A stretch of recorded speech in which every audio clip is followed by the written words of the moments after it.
TLCD. Lengo kubwa ya mashindano haya ni kuwaweka vijana, kuwaweka wanafunzi, kuwaweka watu wazima kama sisi kwenye taasisi mbalimbali kuwa kitu kimoja ndani ya wilaya yetu na ndani ya nchi yetu. Tumeshuhudia yaliyotokea hivi karibuni tarehe 29 Oktoba ndani ya nchi yetu, na kwa upande wa mkoa wetu haikuwa na athari kubwa sana, lakini sisi sio kisiwa, ni sehemu ya Tanzania. Kwa mashindano haya yanalenga kuweka uzalendo ndani ya nchi yetu. Watu wa shule, mwalimu aliwauliza pale swali, si ndio? Lengo kubwa sana ni kulinda amani ya nchi yetu na kuweka uzalendo wa nchi yetu mbele. Mnasoma somo la uraia mjikite katika hilo. Kwa mkiona chochote, taarifa yoyote ambayo sio nzuri kwa usalama wa nchi yetu, toeni taarifa kwa walimu, toeni taarifa kwa wazazi ili tuweze kuchukua hatua. Na usalama wa nchi unaanza kwenye familia. Unakuja kwenye kitongoji, kijiji, sawa kata, tarafa, wilaya, mkoa mpaka taifa. Nchi yetu iko salama mpaka sasa hivi. Na sisi tumepakana na nchi jirani. Mwakani wana uchaguzi. Kama ni wafuatiliaji wazuri, mnasikia zile chokochoko zinazokwenda sio nzuri sana. Kwa hiyo tukiwa sehemu ya mpakani, sisi tusimame kidete, tuwe mabalozi katika swala la usalama kwa ujumla ndani ya wilaya yetu. Lomba ikiwa salama, Kilimanjaro iko salama. Mwake mlango mkubwa wa mpaka uko Lombo, kwa asilimia kubwa inakuja wilaya Mwanga, inakuja Same kidogo na Sia kidogo, lakini sehemu kubwa mmebeba nyie. Kwa hiyo tujikite zaidi kuweka misingi imara sana ndani ya usalama wa nchi. Kwa vijana, nimesikia kuko na timu ya bodaboda hapa, hiyo ni nzuri zaidi. Tuweze kujikita katika kutafuta taarifa na kutoa taarifa kwenye vyombo vya usalama kama kuna chochote ambacho unatishio.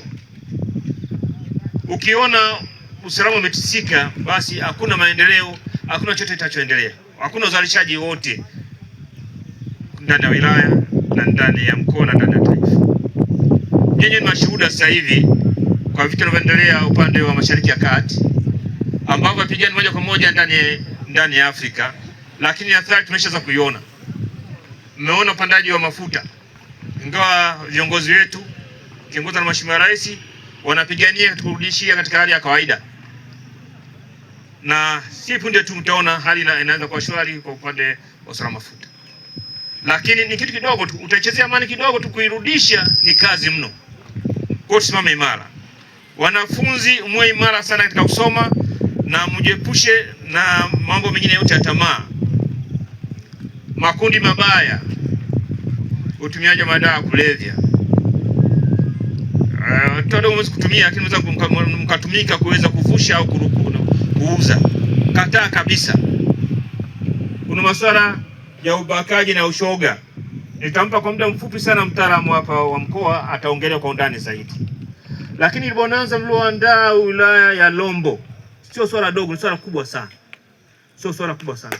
Na ndugu yangu Molel, tunamshukuru sana mkurugenzi kuweza kuruhusu ushiriki na sisi. Huu ni mtaji mkubwa sana, hujapoteza muda, ila Mwenyezi Mungu atakulipa kwa muda uliotoa. Kisha kwamba lengo tulilolikusudia linafika. Lakini sambamba na hilo, niwapongeze wadau mbalimbali ambao kwa namna moja au nyingine wamewezesha kufanikisha zoezi hili au bonanza hili. Nawashukuru sana, na nitaomba wasituchoke pale ambapo tutahitaji msaada wao kufanikisha zoezi hili au bonanza hili kwa wakati mwingine. Lakini niseme tu kwamba umuhimu wa bonanza hili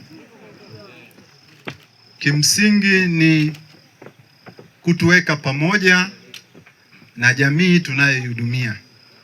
Kama alivyosema afisa hapa, polisi pamoja na wananchi tunaowahudumia ni kama sarafu ambayo inakuwa ina pande mbili na inaunganishwa, kwa maana ya kwamba huwezi ukaitenganisha.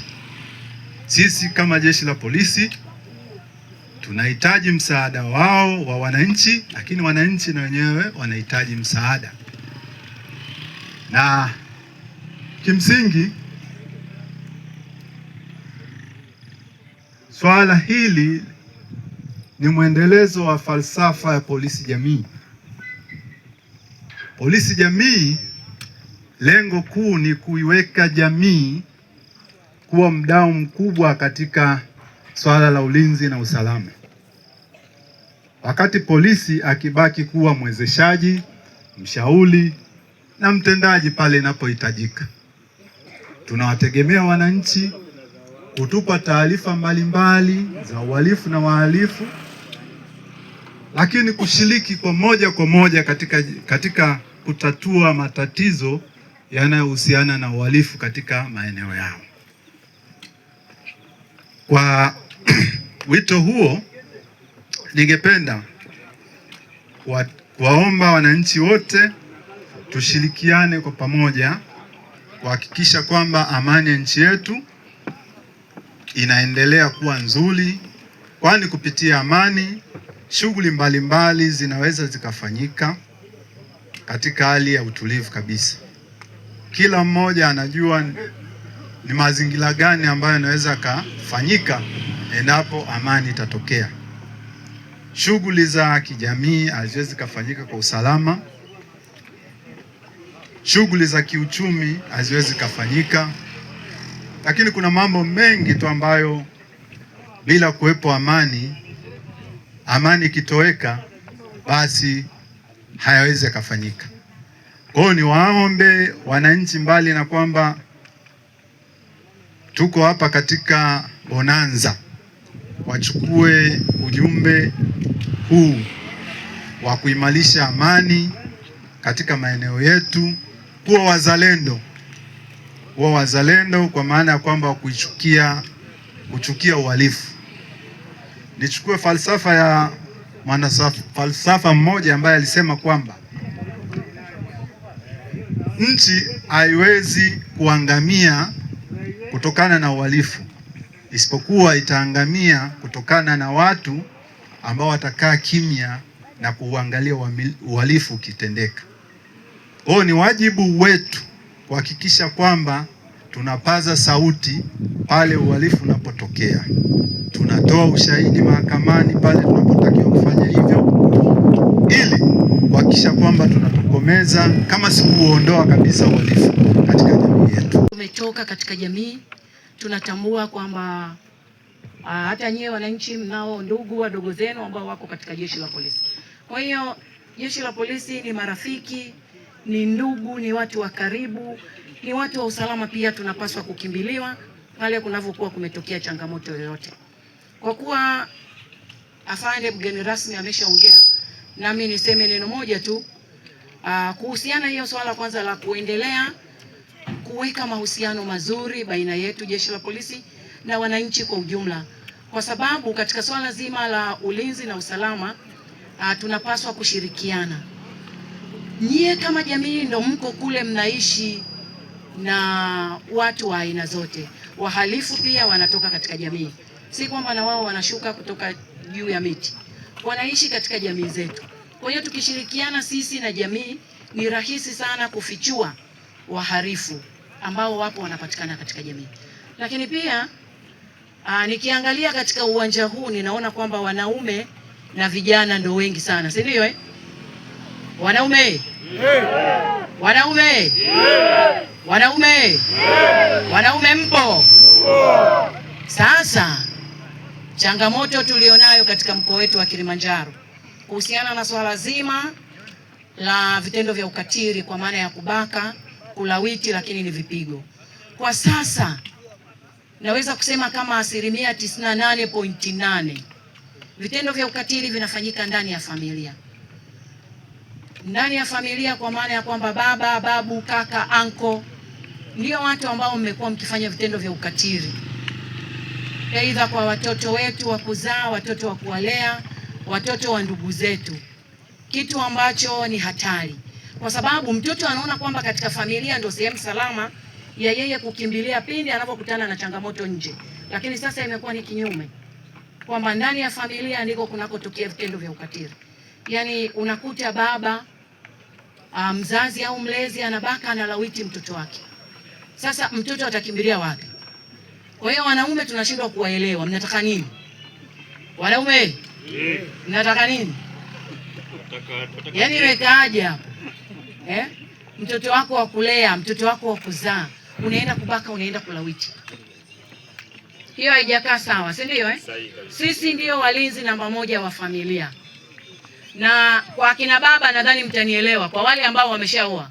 Kwa wewe ambao bado, uchukua hii kwamba mara nyingi usiku tunapokuwa tumelala, kwa yule mtu ambaye ameoa, mara zote akina mama tunalala ukutani, si ndio? Akina baba mnalala huku mwanzoni wa kitanda, si ndio? Kwa nini? Kuangalia usalama. Wanaume? Kwa nini mnalala huku? Usalama, usianguke. Kwa ajili ya kumwangalia mama asianguke. Yaani unaweka ulinzi. Hata kama ni mwizi, kibaka, jambazi amekuja, kabla hajamfikia mama aanze kukutana na mimi, si ndio? Wanaume mmeumbwa mateso, hawi? Hapana. Yes, kwa hiyo wewe kama baba ni kichwa cha familia, lakini pia ni mlinzi wa familia, si kwa mama tu, bali familia yako yote pale ndani. Kwa hiyo tusifanye vitendo vya ukatili kwa watoto wetu, tuwalinde, tuwatunze na tuwapende. Watoto wazuri mpo? Mpo nani anafahamu kubaka? Kubaka ni nini? MC nisaidie, nyosha mkono, MC anakuletea hapo. Kubaka ni nini? Kuna zawadi. Wakina Bono hajafika huko. Inspector Fatuma, bado una kazi. Watoto hawajui kubaka ni nini. Yuko anajibu. Ni kumwingilia mtu kimwili. Ni kumwingilia mtu kimwili bila ridhaa yake, si ndio? Utapata zawadi, na yeye amejibu vizuri. Kwa hiyo watoto pia niwakumbushe na kuwasisitiza, pindi unapokuwa umefanyiwa kitendo cha ukatili, usiogope kwenda kutoa taarifa, iwe nyumbani au shuleni, kwa mwalimu au kwa mtu yoyote unayemwamini. Tumeelewana watoto? Watoto hawi? Watoto hawi? Nasema ukifanyiwa kitendo cha ukatili usikae kimya, uende ukatoe taarifa, sawa? Usiogope, uende ukatoe taarifa. Tumeelewana? Wanaume? Wachaga tunafahamu jani la sale? Wachaga mpo? Rombo oye! Tumekuwa na matumizi mabaya ya jani la sale. Tunatumia jani la sale vibaya katika kusuluhisha kesi za jinai, hasa kubaka, kulawiti, mauaji, vipigo. Kwa hiyo mtu unakuwa umefanya tukio hilo la ukatili, lakini baadaye unaenda kuchukua jani la sale kwa ajili ya kwenda kusuluhisha. Hii si sahihi. Na wewe mzazi ambaye unapokea jani la sale kwa ajili ya kumaliza kesi, kumbuka haumtendei haki mtoto wako. Kama ambavyo nimesema, wewe ni kichwa cha familia na yeye anategemea ulinzi mkubwa kutoka kwako. Kwa hiyo mzazi, kataa jani la sale, fika polisi, na hata utakapohitajika kwenda kutoa ushahidi mahakamani, ufike. Usimtoroshe shahidi namba moja ambaye ni mtoto amefanyiwa ukatili kwa kupokea, kwa kuona kwamba umepokea lile jani la sale, lakini pia umepokea bahasha ya kaki, wakati mwingine hata igonji. Unamnyima haki mtoto ambaye amefanyiwa kitendo cha ukatili. Kwa hiyo matumizi ya jani la sale likawe ni kwa namna ya kutubia kwa makosa yale ya kimaadili ambayo ni madogo, lakini isiwe ni jinai. Tumeelewana wana Rombo? Kwa hiyo tunaomba tukawe mabalozi kwa